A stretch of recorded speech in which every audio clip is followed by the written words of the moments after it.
अल्लाह ताला का करम है, उसका एहसान है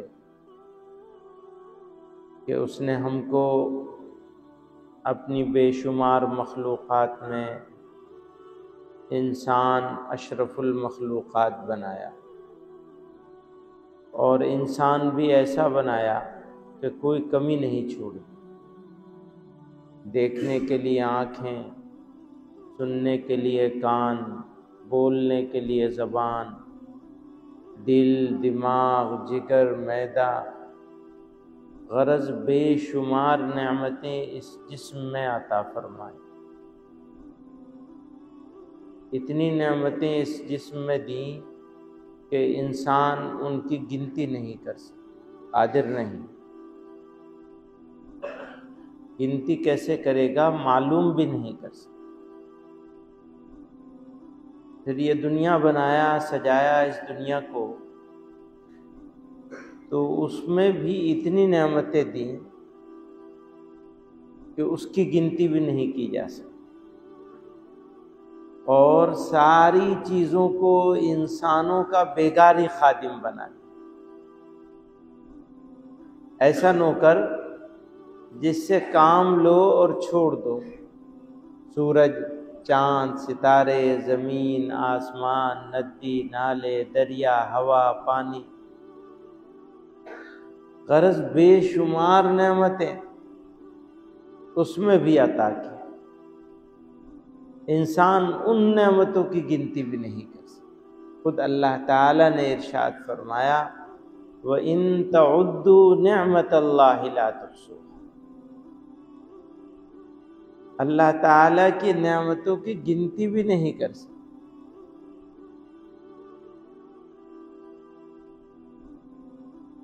तो अल्लाह ने हमको इंसान बनाया और दुनिया हमारे लिए बनाई, हमको दुनिया के लिए नहीं बनाया। यही फ़र्क है हम में और दुनिया के दूसरे लोगों में। उन्होंने ऐसा समझ लिया कि दुनिया में पैदा हुए हैं, अब बस इसको इस्तेमाल कर लो, भोग कर लो इसका। हालांकि दुनिया हमारे लिए बनाई गई, हमको दुनिया के लिए नहीं बनाया। बारीक सा फ़र्क है। ये फ़र्क आदमी के सोचने के अंदाज को बदल देता है। अगर आप ये सोच रहे हैं, समझ रहे हैं, इत्तफाक से, भूल से समझ लिया है कि हमको दुनिया के लिए पैदा किया गया, दुनिया के लिए बनाया गया, हमारी तख्लीक दुनिया के लिए की गई, तो हमारा मकसूद क्या बन जाएगा? दुनिया मकसूद बन जाएगी। और अगर हमने ये समझ लिया कि दुनिया हमारे लिए बनाई गई है, तो फिर हम ज़रूरत के मुताबिक इस्तेमाल करेंगे और उस हुदूद के उन हुदूद के अंदर इस्तेमाल करेंगे जो हुदूद मुतय्यन कर दी गई हैं।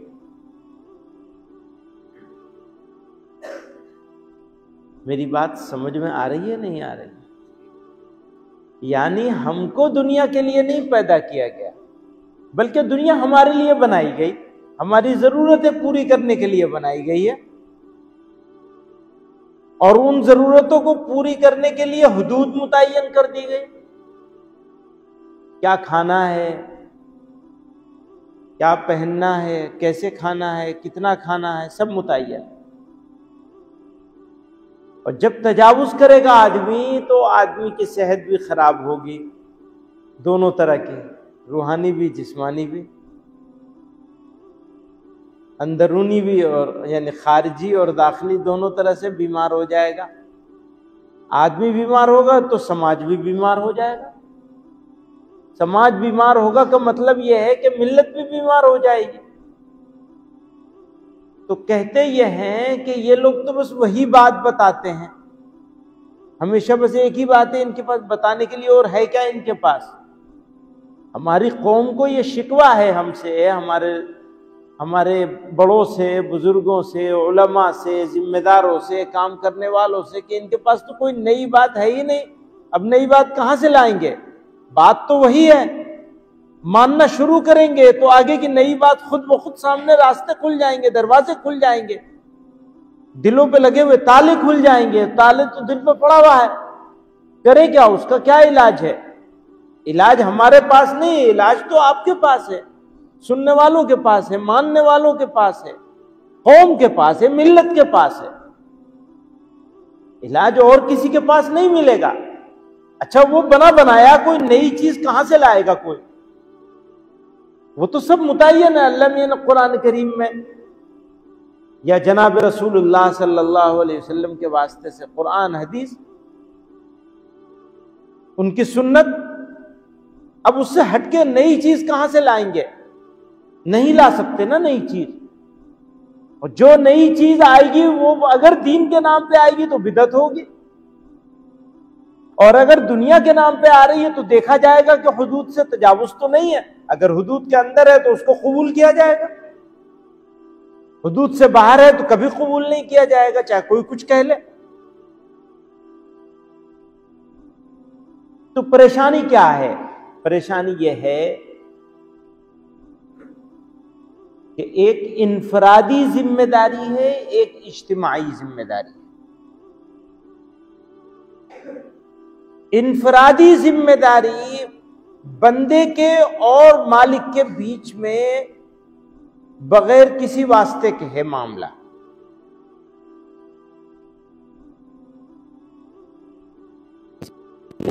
नहीं है उस मामले के लिए। आप सजदे में जाएंगे तो मालिक से उससे ज्यादा करीब तो कोई हालत नहीं होती कि मालिक के करीब हो इंसान।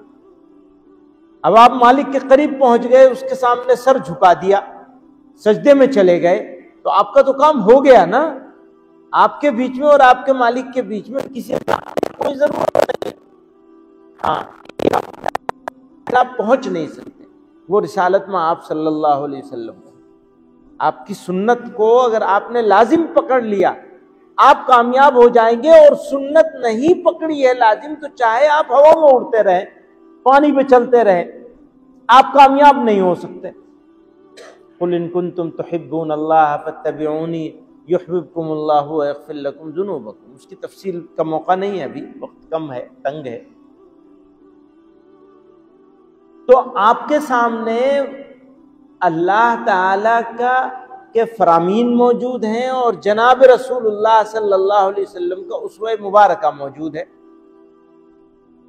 जो आपकी इनफरादी जिंदगी को और आपकी इज्तिमाई जिंदगी को भी, जब हम इनफरादी जिंदगी की बात करते हैं तो उसका इनाम और उसकी सजा दोनों चीजें फर्द तक रहेंगी। जजा और सजा दोनों चीजें आदमी तक रहेंगी। मैंने नमाज नहीं पढ़ी, फर्ज नमाज छोड़ दी, खुदा न खास्ता जानबूझ के छोड़ दी, तो अल्लाह ताला चाहेंगे तो किसी और अमल से खुश होकर किसी और वक्त नमाज की कज़ा की अदायगी की वजह से, किसी और वजह से चाहेंगे माफ फरमा देंगे। अल्लाह ताला की मर्जी है, माफ फरमा देंगे, दूसरी नमाज कबूल कर लेंगे, या हमें तौफीक दे देंगे दूसरे वक्त में कज़ा को अदा कर लेने की, और माफ कर देंगे, कबूल फरमा लेंगे, दरगुजर अफ़्व दरगुजर से काम लेंगे, जिसकी उम्मीद भी है बहुत उनसे।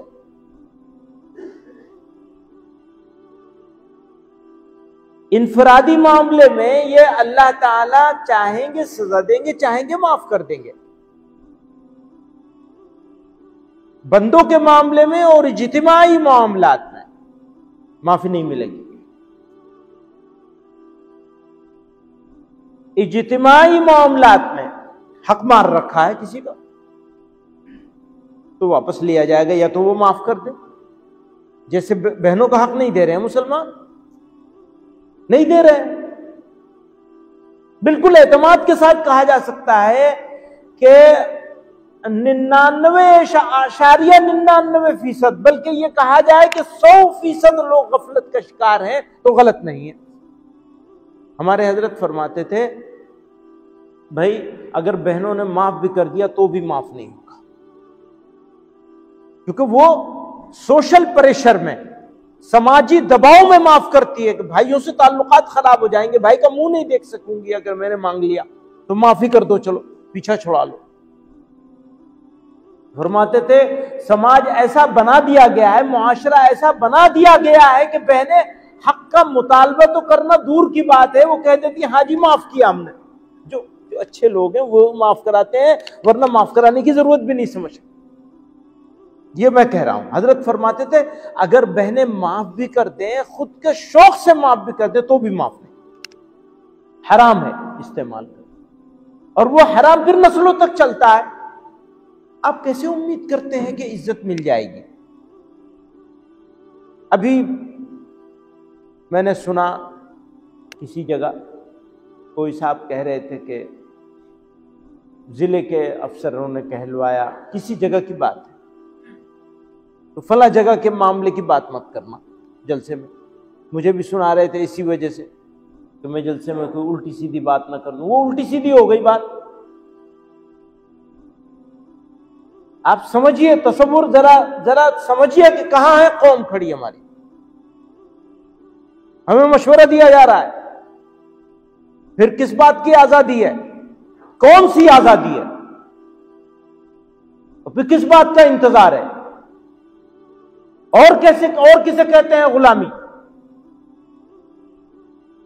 इसके अलावा कोई और चीज हो सकती है गुलामी की? कि आप अपने दिल की बात नहीं कह सकते? बताइए। और उसके लिए कोई दूसरा जिम्मेदार नहीं है, हम खुद जिम्मेदार हैं। हमारी इनफरादी जिंदगी और उससे बड़ी बात हमारी इज्तिमाई जिंदगी। हमने जब अल्लाह ताला की नाफरमानी शुरू कर दी तो अल्लाह ताला ने जालिमों को मुसल्लत किया हमारे।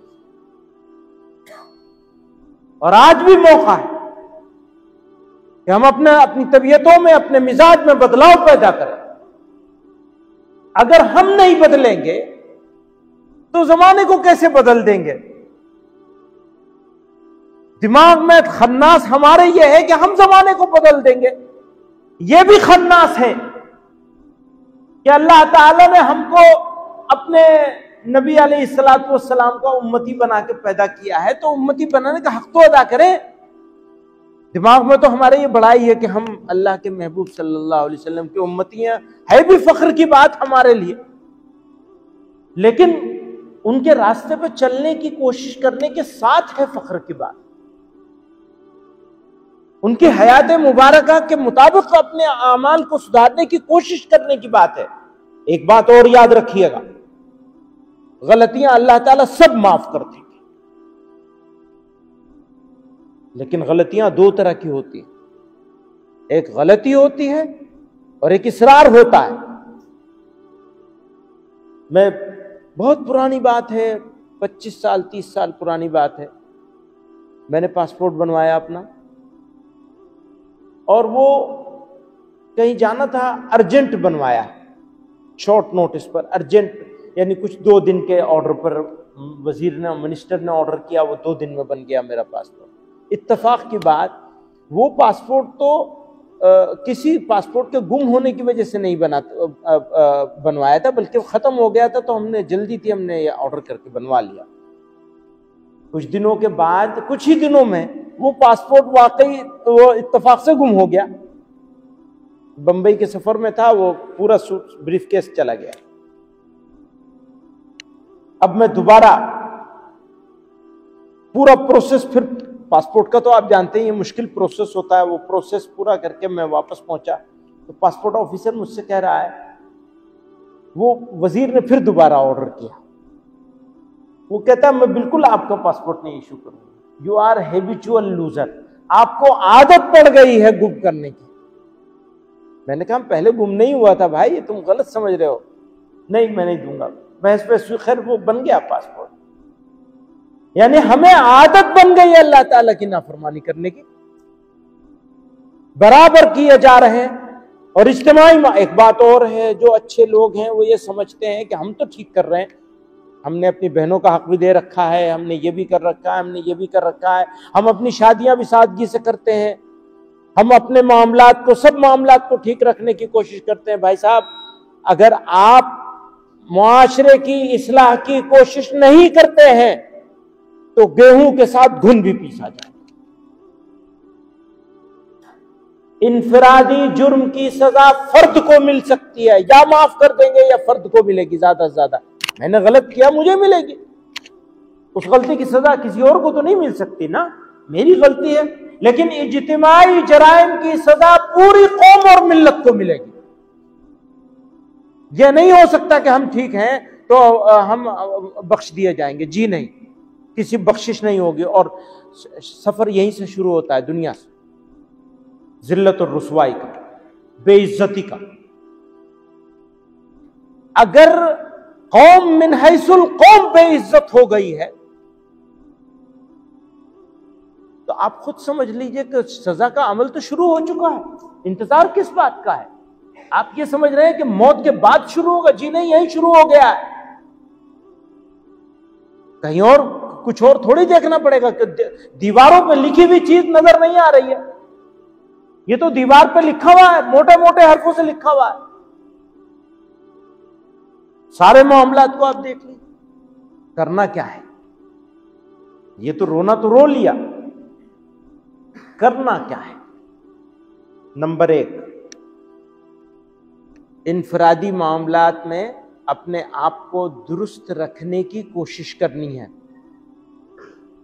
और इज्तिमाई मामलात में कोई कंप्रोमाइज नहीं करना है खिलाफ शरीयत उमूर पर, खुसूसन शादी ब्याह के मामले में, खुसूसन बहनों के मामले में।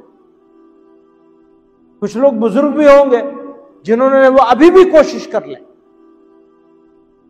अगर बहन कोई किसी की चली गई है और आपने अभी तक नहीं दिया तो उनके बच्चों को दीजिए।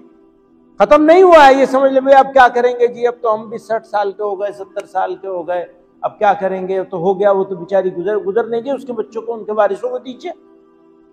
उसको विरासत मानिए बहन का और उसको तकसीम कीजिए, और माफ कराने की कोशिश बिल्कुल मत करिए। माफ करे भी तो भी दे दीजिए, अल्लाह ताला बरकत देने वाले हैं। आपको ऐसा लगेगा कि आपकी जायदाद में से जो वालिद मरहूम की तरफ से, वालिदैन की तरफ से मिली थी, उसमें ये हो रहा है, वो हो रहा है। नहीं, आपको शरई उमूर में कोई मुदाहनत नहीं करनी, कोई कंप्रोमाइज नहीं करना। तो इनफरादी मामलात और इज्तिमाई मामलात दोनों को सुधारने की कोशिश करनी। तलबा से मैं ये कहता हूं कि आप मिल्लत का मुस्तकबिल है। नौजवान, तालिब इल्म मदरसे के हों या बाहर के हों, नौजवान खुसूसन, आपके हाथ में मिल्लत की कमान आनी है। आपसे हमारी मिल्लत पहचानी जाएगी, कौम पहचानी जाएगी। आप सरमाया है कौम। अगर आपने अपना वक्त बर्बाद कर दिया तो फिर कहां से लाएंगे? वक्त एक ऐसी चीज है जिसको खरीदा नहीं जा सकता, वापस नहीं लिया जा सकता। दुनिया भर के खजाने आपके पास हों, आप वक्त को वापस नहीं ला सकते।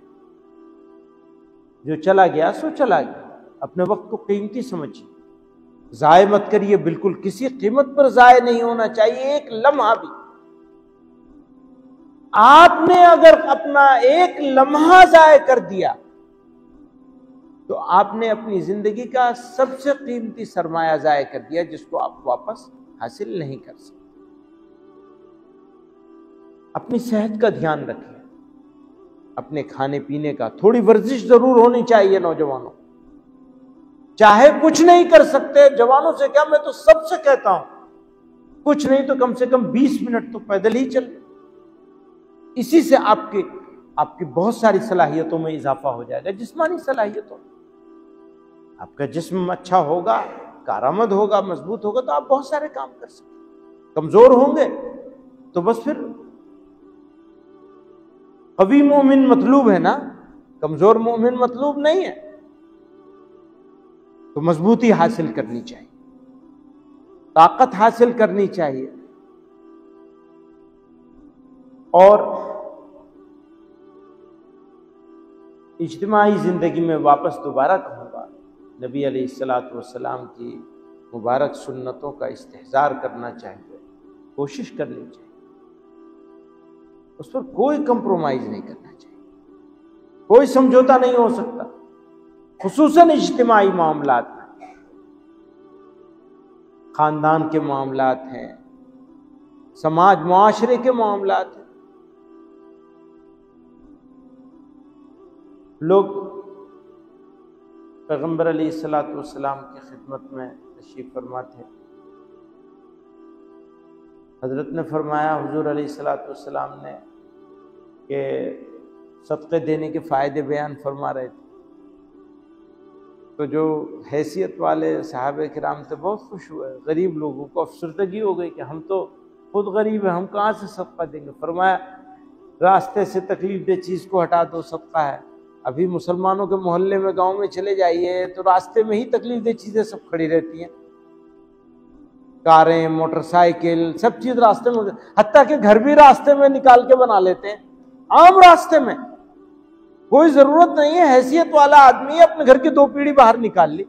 भाई क्या जरूरत है तुम्हें, अपना तो और 2 पीढ़ी अंदर करनी चाहिए थी तुम्हें, ताकि रास्ता चौड़ा हो, रास्ता चलने वालों को आराम हो रहा। तो फिर मोटरसाइकिल खड़ी कर दी, कार खड़ी कर दी, आराम से, कोई फिक्र नहीं। ये नहीं सोचते कि अगर आप रास्ते में आराम का ख्याल रखेंगे राहगीरों के, तो आपके लिए सदका होगा, कार्य सवाब होगा। उल्टे और जुर्म पर जुर्म करते हैं कि बीच रास्ते में, बीच रास्ता हो या किनारे का रास्ता हो, जो भी हो, अपनी गाड़ियां, मोटरसाइकिल सब खड़ी रहती है। देखिए मोहल्लों में जाकर के, गांव में, मोहल्लों में, बाजारों में, हर जगह। तो सोचना बंद कर दिया। हालांकि मुसलमानों का मोहल्ला तो अलग नजर आना चाहिए था, पता चलना चाहिए था कि मुसलमानों के मोहल्ले से गुजर रहे हैं। हाँ, पता चल जाता है, पता चल जाता है। लेकिन किस चीज से पता चलता है? गंदगी से, टूटी हुई। अच्छा, वो सड़क को ठीक करने के लिए म्युनिसिपैलिटी वाले आएंगे, अच्छी हैसियत वाले लोग मौजूद हैं, अपने घर के सामने की सड़क को साफ और ठीक तो रख ही सकते हैं, लेकिन नहीं, बेहिसी का आलम, जहां रहते हैं वही खराब कर रखा। घर को साफ रखेंगे, पता नहीं घर भी साफ रखते हैं नहीं रखते, लेकिन जो समझदार लोग हैं घर को साफ रखेंगे। समझदार लोगों का यह हाल है कि घर के सामने को वो भी गंदा रखते हैं। फरमाया, यहूदियों की तरह से अपने घर के सामने कूड़ा मत डाला करो, मना फरमाया। यहूदियों की मिसाल दे के मना किया। पर जारी है सिलसिला, समझाने वाला नहीं, समझाए तो कोई सुनता नहीं। और तकाजा यह है कि जनाब मौलाना साहब कुछ नहीं कर रहे। भाई ये तकाजे से साथ साथ अपने तो जिम्मेदारी को समझें, महसूस करें। खुद अपने लिए क्या क्या कैरेक्टर होगा हमारा, खुद हम कुछ क्या क्या कर सकते हैं। तो जैसा कि मैंने अर्ज किया कि हमें अपने बारे में, एक और बात है, बच्चों के बारे में बहुत बेफिक्र है हम लोग। वालिदैन, जवान वालिदैन छोटे बच्चों के बारे में बिल्कुल बेफिक्र है। मैं ये कहा करता हूं कि भैया जितना हमने घर में पली हुई बकरी का जितना ध्यान रखते हैं, उतना ही रख लो अपने बच्चों का ध्यान। उतना भी ध्यान नहीं रखते। अगर बच्चों की तालीम तरबियत के साथ नहीं होगी तो फिर कौम कैसी होगी? और हर आने वाला बच्चा, मैं मदरसे के जिम्मेदारों से भी अर्ज करता हूं, हर बच्चा जिसको अल्लाह ने इंसान बना दिया, कितना कुंद जहन कमजोर और गबी हो, कोई ना कोई खुसूसियत अल्लाह ताला ने उसमें जरूर रखी। नाकारा कोई नहीं। जिसको इंसान बनाया वो कारामद है। हाँ, दर्जे और मरातिब अलग अलग हैं। किसी को किसी काम के लिए अल्लाह ने पैदा किया, किसी को किसी काम के लिए, लेकिन हर आदमी में खुसूसियत है और कोई जलील नहीं हो सकता, सब बाइज्जत है। जो इंसान है वो अशरफुल मखलूकात है, वो गोरा हो, काला हो, जिसको दुनिया वाले ऊंचा नीचा समझते हैं। आज भी मैं देख रहा था, बात चल रही थी उसकी पसमानदा मुसलमानों की, तो लोग ये कहते हैं, बहुत ही जोश के साथ कहते हैं लोग कि इस्लाम में तो जात पात है ही नहीं, सही बात है, इस्लाम में नहीं है, लेकिन मुसलमानों ने तो कर रखी है। अमली तौर पर तो मुसलमानों ने कर रखा है भाई। अमली तौर पर कहां बराबरी, वैसा मुआशरा कहां बना जैसा इस्लामी होना चाहिए था। तो सच्चाई तो यही है, दोनों सच्ची बात है। एक बात तो बिल्कुल सच्ची है ये कि इस्लाम में सब बराबर है। अगर कोई ऊंच नीच है तो तकवे की वजह से, इकराम अगर होगा तो तकवे का होगा। इन्ना अक्रमकुम इंदल्लाहि अत्काकुम, वो एक है चीज जो इंसान को शराफत और फजीलत बख्शती है, खानदान तो नहीं बख्शता। अमल है अच्छा तो तकवा माना जाएगा, तकवा माना जाएगा तो उसको करामत फजीलत हासिल हो जाएगी तकवे की वजह से। किसी खानदान का होने की वजह से, किसी का बेटा पोता होने की वजह से, नवासा होने की वजह से कोई फजीलत नहीं है। अमल होगा तो बहुत अच्छी बात है, वो सबको हो सकता है। अमल है तो सबके लिए हो सकता है। अमल नहीं है तो कितनी बड़ी फजीलत हो आपकी, आपकी कोई फजीलत नहीं। तो मुसलमानों ने अमली तौर पर तो यही कर रखा है जैसा गैर मुस्लिम मुआशरे में। वो जो हुक्म है, मैं कह रहा हूं ना कि अहकामात की नाफरमानी हमारी उमूमी बीमारी हमारी है। बहनों को उनका हक नहीं देंगे, इंसानों को तबकात में तकसीम करेंगे, ये तो उन्होंने किया था तबकात में तकसीम। इस मुल्क की गैर मुस्लिम सोसाइटी ने तबकात में तकसीम किया इंसानों को। इस्लाम तो इसकी इजाजत भी नहीं देता। 100% गैर इस्लामी नुक्ते नजर है ये तबकात में तकसीम करना। कुफू का भी जो मामला है वो सिर्फ इस वजह से है कि खानदानों में अगर जो तालीम, तरबियत, इसके वजह से जो फर्क है, वो फर्क की वजह से रिश्ते निभने में गड़बड़ ना हो, इस वजह से वो कुफू का मामला आया। खानदान की वजह से नहीं आया, मुआशरत की वजह से आया। उसकी तफसील है, मैं इस वक्त उस पर बहुत बात करने की पोजीशन में नहीं हूं,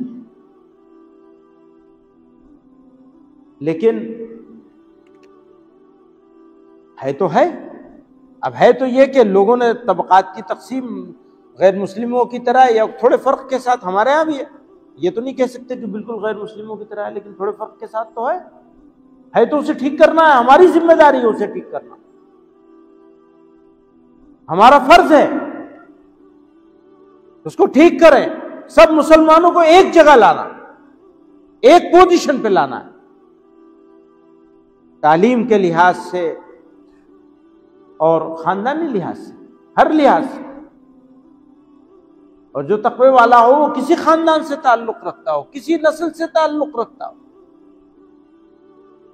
हजरत बिलाल हबशी रजी अल्लाह ताला अन्हु ने जब जख्मों से चूर थे और हजरत अबू बकर सिद्दीक रजी अल्लाह ताला अन्हु उन्हें लेकर जनाब रसूलुल्लाह सल्लल्लाहु अलैहि वसल्लम की खिदमत में तशरीफ ले गए उनके साथ। तो जब वो रुखसत होने लगे, पैगम्बर, लंबा किस्सा है वो, तो पैगम्बर अलैहिस्सलातु वस्सलाम ने सहारे के लिए अपना कंधा पेश फरमाया हजरत बिलाल को। तो वो तो गुलाम थे, हबशी थे। तो वो कहते हैं कि मैंने अपनी जिंदगी में कभी सोचा नहीं था कि किसी कुरैश का कंधा मुझे मिलेगा सब सहारे के लिए, और वो भी जनाब रसूलुल्लाह सल्लल्लाहु अलैहि वसल्लम का कंधे मुबारक।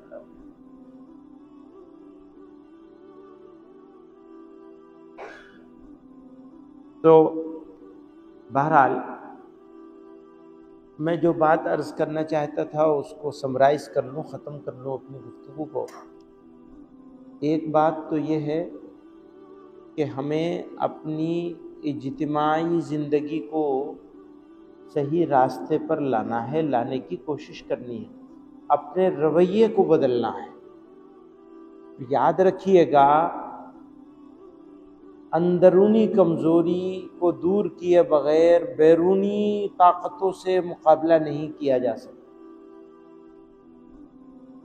हमारे घर के आंगन में हमारे बच्चों की लाशें पड़ी हैं, ज़रा तसव्वुर कीजिए, दफनाने वाले नहीं हैं, हमारे घर के आंगन में हमारे बच्चों की लाशें पड़ी हैं। अगर हम महसूस करें, न महसूस करें तो कुछ नहीं है। बेहिस लोगों का तो यही हाल होता है जो हमारा हाल है। बेहिसी की इंतहा है कि इसी हाल में हमारे शानदार शानदार तकरीबात हो रही है हमारी, इसी हाल में। अब और क्या होगा? वो किस चीज का इंतजार है? तो मैं ये अर्ज कर रहा था कि हमें अपनी इनफरादी जिंदगी के साथ अपनी इज्तिमाई जिंदगी को बेहतर बनाना है, अपनी कमजोरियों को दूर करना है। हमारी कमजोरी हमारी बेअमली या बदअमली है, बदअमली या बेअमली है। जनाब रसूलुल्लाह सल्लल्लाहु अलैहि वसल्लम ने हजरत फातिमा को जन्नत की औरतों की सरदार होने की बशारत है ना हजरत फातिमा तो ज़हरा के पास। फिर फरमाया, या फातिमा इअमली इअमली, अमल करिए, आप अमल करना होगा। यानी वो मशरूत है अमल के साथ। अपनी अजीज तरीन साहिबजादी को ये फरमा रहे हैं, अमल करने का हुक्म दे रहे हैं।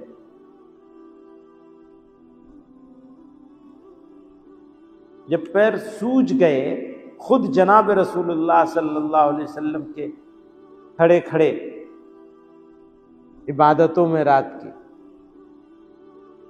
तो हजरत आयशा रज़ी अल्लाह ताला अन्हा ने फरमाया, ये वैसे गैर मुताल्लिक़ बात है, लेकिन जनाब रसूलुल्लाह सल्लल्लाहु अलैहि वसल्लम की कोई बात गैर मुताल्लिक़ नहीं हो सकती।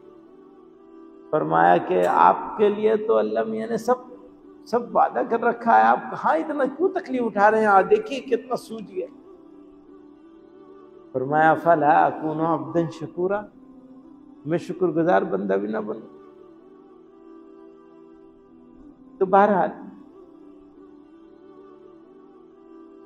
तो मैं अर्ज कर रहा था कि हमारी अंदरूनी कमजोरियां हमको दूर करनी है, और कमजोरियों को दूर करने के लिए हमें अपनी आमाल को, अपने मुआमलात को सुधारना होगा। मुआमलात, वैसे तो हजरत, मेरा वक्त पूरा हो गया, हजरत ख्वाजा मासूम रहमतुल्लाह अलैह ने जो साहिबजादे हैं हजरत मुजद्दिद अल्फसानी रहमतुल्लाह अलैह के मकतूबात मासूमिया में सुन्नत की 7 दर्जे किए, बहुत खूबसूरत। लेकिन मैं 2 चीज़ें आपसे अर्ज करता हूँ। सुन्नतों की बात अगर करेंगे हम, तो एक है मुआमलात की सुन्नतें, एक है मामूलात की सुन्नतें। हमारे लोगों का सारा जोर, अगर दीनदार लोगों की बात करूं तो सारा जोर मामूलात की सुन्नतों पर है। हालांकि यकीनन उस पर भी होना चाहिए, लेकिन मामूलात की सुन्नतों को नजरअंदाज कर दिया। घर वालों के साथ कैसा होना है? अगर आदमी अपने घर वालों के साथ मुस्कुरा के न मिल सका और उनकी नामुनासिब बात को भी बर्दाश्त न कर सका, वो आदमी कैसे अच्छा इंसान हो सकता है? घरवाली के साथ पैगंबर अलैहिस्सलातु वस्सलाम ने फरमाया ना कि भाई तुम्हारा जो है वो अखलाक का जो है वो मेयार क्या है? अखलाक का मेयार तो मुतय्यन कर दिया ना। फरमाया कि तुम में अपने घर वालों के साथ सबसे अच्छा मैं हूं। तो यहां जब आप मुआमलात की सुन्नतों को ढूंढना शुरू करेंगे तो आपकी शख्सियत की तामीर होगी। मैं अपने नौजवानों से कह रहा हूं, आपकी शख्सियत मुहतरम है, और आपसे ज्यादा मुहतरम दुनिया में कोई मखलूक नहीं है। आप अपनी शख्सियत की तामीर अगर करेंगे तो अल्लाह ताला आपको दोनों जहान की इज्जतों से सरफराज फरमाएंगे। जनाब रसूलुल्लाह सल्लल्लाहु अलैहि वसल्लम के मुआमलात की सुन्नतों का इस्तेहजार कर लीजिए। दोस्तों के साथ कैसे थे, दुश्मनों के साथ कैसे थे, पड़ोसियों के साथ कैसे थे, साथियों के साथ कैसे थे, बच्चों के साथ कैसे थे, बड़ों के साथ कैसे थे, गैरों के साथ कैसे थे, अपनों के साथ कैसे थे। ढूंढ लीजिए, आसान है बिल्कुल, पर इरादा होना चाहिए दिल में। अगर दिल में इरादा होगा कामयाब हो जाएंगे आप, फिर अलग से कुछ ढूंढने की जरूरत नहीं पड़ेगी। GS हर्बल होलसेल आयुर्वेदिक अद्वियात का काबिल एतमाद मरकज। तिजारत के ख्वाहिशमंद हजरात को हम मुकम्मल ट्रेनिंग देते हैं। हमारे साथ तिजारत करके भरपूर पैसा कमाएं। उलमाए किराम, हुफ्फाज, डॉक्टर्स और मेडिकल वालों के लिए खुसूसी रियायत। तफसीलात के लिए अभी राब्ता करें। कासमी हज उम्रह टूर्स एंड ट्रेवल्स हज उम्रह और दीगर मुकद्दस मुकामात की जियारत का भरोसेमंद मरकज। हज उम्रह जाने के ख्वाहिशमंद हजरात स्क्रीन पर दिए गए नंबरात पर कॉल करें।